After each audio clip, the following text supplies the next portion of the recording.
무겁습니다. 저 소식 이 밀양으로 가야죠. 네, 제천 참사가 사실 이제 지난달 21일에 발생을 했는데 불과 한 달 만에 또 이제 큰 참사가 발생을 했습니다.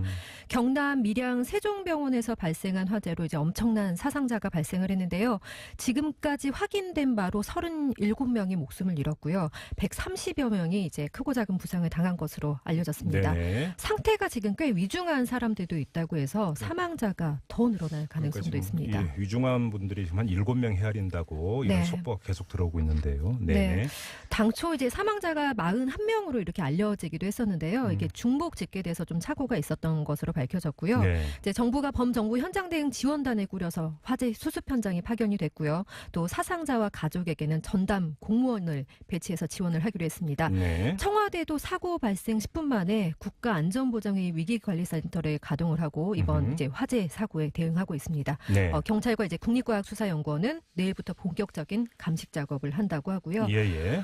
이제 화재 발생했던 상황으로 이제 다시 돌아가 보면 오늘 아침 7시 반쯤에 발생을 했는데요. 병원 건물이 이제 5층이란 보도도 있는데 한 6층짜리인 걸로 보입니다. 6층짜리 건물에서 발생을 했고요.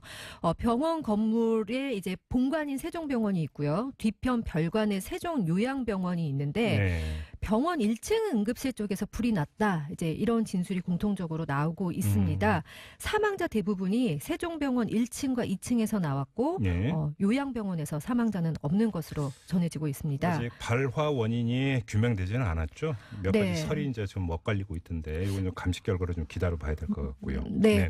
일단 희생자들 그 숨진 원인에 보니까 불 자체, 그러니까 화상보다는 연기랑 유독가스가 원인이 됐던 걸로 보입니다. 지식사로 숨진 것으로 이제 보이는 분들이 많은데요. 사망자 중에서 이제 당직 의사, 간호사, 조무사도 있었고요.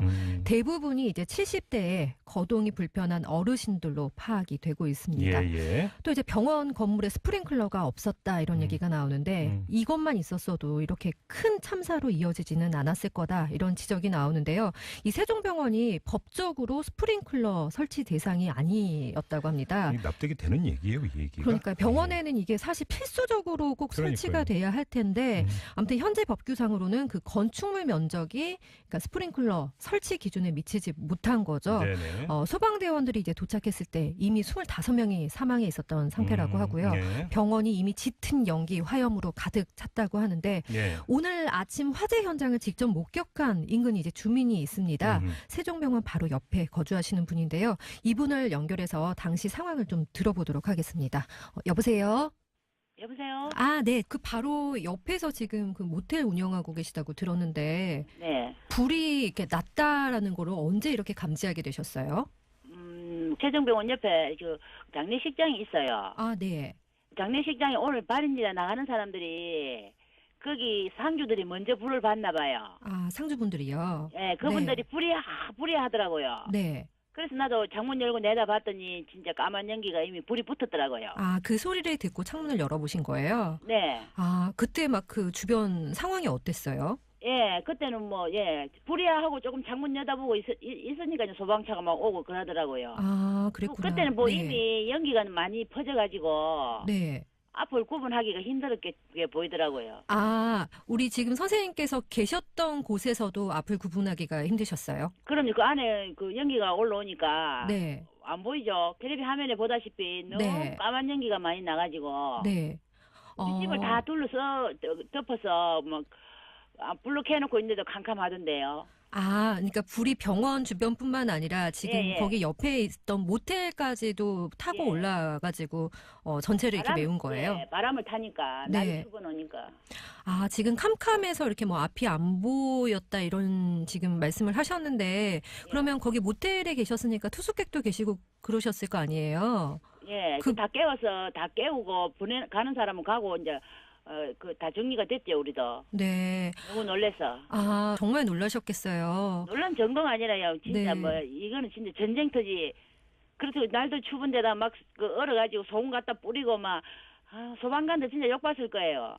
그렇죠. 그 옥상 같은데 그 헬기가 이렇게 움직이면 바람 많이 불잖아요. 그렇죠. 오늘 바람도 많이 강하고요. 옥상에서 올라앉아 있는 환자인지 일반 사람인지는 모르겠지만 그 아마 진짜 운 좋은 사람들만 살았을 거예요. 아, 우리 선생님께서는 그 병원 혹시 이용해 본 적이 있으세요? 그럼요. 이거 며칠 전에 독감 걸려서 갔다 왔는데. 아, 그 병원 구조 자체가 조금 어떻게 화재가 났을 때 취약하다 이런 느낌을 혹시 받으신 적이 있으세요? 그거는 뭐 그런 생각은 안 해봤습니다. 병원 댕기 네. 연기 때문에 왜 못 나왔으면 몰라도 네. 그 부족 뭐 그거는 잘 모르겠어요. 나도 뭐 그건 생각 안 했으니까. 제가 왜 이런 말씀을 드렸냐면 이제 사망자가 지금 너무 급속도로 늘었잖아요. 그래서 혹시 여기가 요양병원인데다가 또 중증 환자들 뭐 이렇게 뭐래요 저 산소 호흡기 꽂고 있는 그런 사람도 있을 것이고 내가 보지는 않았지만 일단은 아픈 사람 정상인보다 아픈 사람들이 있어서 혼자 움직이기 힘들지 않았겠어요. 연기가 그 정도로 올라오면은. 네. 아, 병원이다 보니까 아무래도 그럼요. 거동이 불편한 분들이 많으셨을 거다. 이렇게 생각을. 아마 그냥 정상인도 움직이기 힘들 그런 상황이었거든. 우리가 밖에서 볼 때 우리 집까지 연기가 다 덮을 정도 같으면. 네. 지금 어쨌든 그 병원이나 지금 계신 모텔이나 좀 수습되려면은 좀 한참 시간이 걸리겠어요. 글쎄요, 뭐 우리가 먼지만 연기 앉은 자리 그건 우리도 다 닦아내야 되거든요. 네. 병원에서야 뭐 시간이 많이 걸리겠죠. 아유, 주변 주민분들도 정말 많이 놀라셨겠어요. 그럼요. 뭐. 네. 아, 마음 잘 추스리시고. 네. 아유, 선생님 오늘 말씀 고맙습니다. 네. 네, 감사합니다. 네, 아무튼 뭐 지금까지 이야기를 종합을 해보면 화염, 불꽃은 1층으로 한정이 됐는데 결국은 연기, 그다음에 유독가스 이것이 이제 대형 참사를 부른 원인으로 이렇게 봐야 될 것 같은데요. 요 자세한 문제는 저희가 7시 6분부터 시작되는 3부에서 전문가 연결해서 자세히 좀 짚어보도록 하고요. 자, 다른 소식으로 넘어가죠. 어떤 소식이 있습니까? 네, 한미 FTA 2차 개정 협상이 오는 31일부터 이틀간 이번에는 이제 서울에서 열립니다. 네. 1차 협상이 지난 5일에 미국 워싱턴 DC에서 열렸는데 당시에는 좀 서로 기본 입장만 확인을 하는 정도였습니다. 그렇죠. 그때 이제 우리 정부는 투자자 국가 분쟁 해결 제도, 뭐 무역 구제 이런 데 관심을 나타냈고요. 미국은 뭐 자동차 부품에 대해서 집중적으로 이야기를 했습니다. 네. 이번 협상에서 이제 1차 때 관심을 나타낸 분야에 대해서 이제 좀 구체적인 논의를 할 것으로 보이고요. 특히 이제 최근에 문제가 됐죠. 우리 정부는 그 미국이 세탁기와 태양광 전지 모듈에 발동한 세이프가드 문제, 뭐 WTO 제소와 이제 별도로 여기에서 또 제기할 방침입니다. 1차는 탐색전이었다면 지금부터는 이제 본 게임 들어가는 거죠. 그렇죠. 네, 국익이 최우선입니다. 이거 좀 따질 거 없어요. 네, 자 다음으로 가죠. 일본이 도쿄에 이제 독도의 영유권을 주장하는 상설 전시관을 어제 이제 설치를 했거든요. 예, 독도가 일본 땅이라고 주장하는 자료 그리고 또 중국과 일본 간의 영유권 분쟁에 있는 센카쿠 열도가 이제 자기 땅이다 이런 주장을 뒷받침하는 자료를 이제 이 전시관에서 전시를 하고 있는데요. 어제 우리 정부가 아주 강력하게 항의를 했거든요. 폐쇄 조치까지 요구를 했습니다.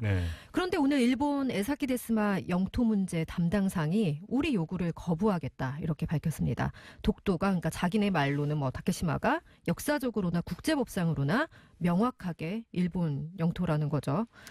아, 참 진짜 이거잖아요. 한마디로 일본에 한번 해보자라는 거죠 지금. 네, 저 어제 딱 이 얘기밖에 못하는 거잖아요. 그러니까요. 어제 김세진 씨 그 대학생 소녀상 그림 그린 친구가 하셨던 말씀 기억나죠? 마지막 멘트요? 네, 뭐뭐 하고 뭐 하고 있네.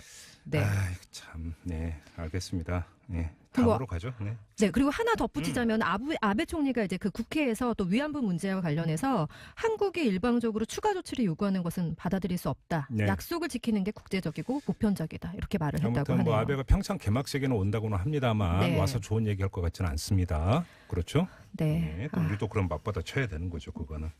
다음으로 가죠. 네, 온라인 커뮤니티 일베 회원이 미국 뉴욕타임스퀘어 광고판에 고 노무현 전 대통령을 조롱하는 이제 합성 사진을 게시해서 논란이 되고 있는데요. 그래요? 네, 진짜 황당한 좀 일인 것 같습니다. 그 한 일베 회원이 이제 글을 올렸는데 문재인 대통령 최근에 이제 생일 축하 광고가 타임스퀘어도 있고 뭐 지하철 전광판 이런 데 이제 많이 광고가 됐잖아요. 약간 비꼬면서 말을 했는데 이걸 보고 감명을 받아서 자기도 문 대통령 반대자로서 맞대응을 이제 했다면서 광고 대행사와 맺은 계약서를 이제 공개하는 글을 게시판에다가 올린 거예요. 이런 사실이 알려지니까 뭐 어떻겠습니까? 굉장한 비난 여론이 일었는데요. 청원 게시판에 이 광고를 낸 일베 회원을 처벌해야 한다는 이제 청원도 올라왔고요. 지금 한 2만 5천 건 정도 이렇게 찬성하시는 분들이 글을 이제 참여를 하셨더라고요. 그리고 해당 사이트 폐쇄해 달라는 글까지 올라왔는데 이 광고를 게시한 사람 칭찬합니다. 또 이런 글도 올라와가지고 또 논란을 빚고 있는 것 같습니다.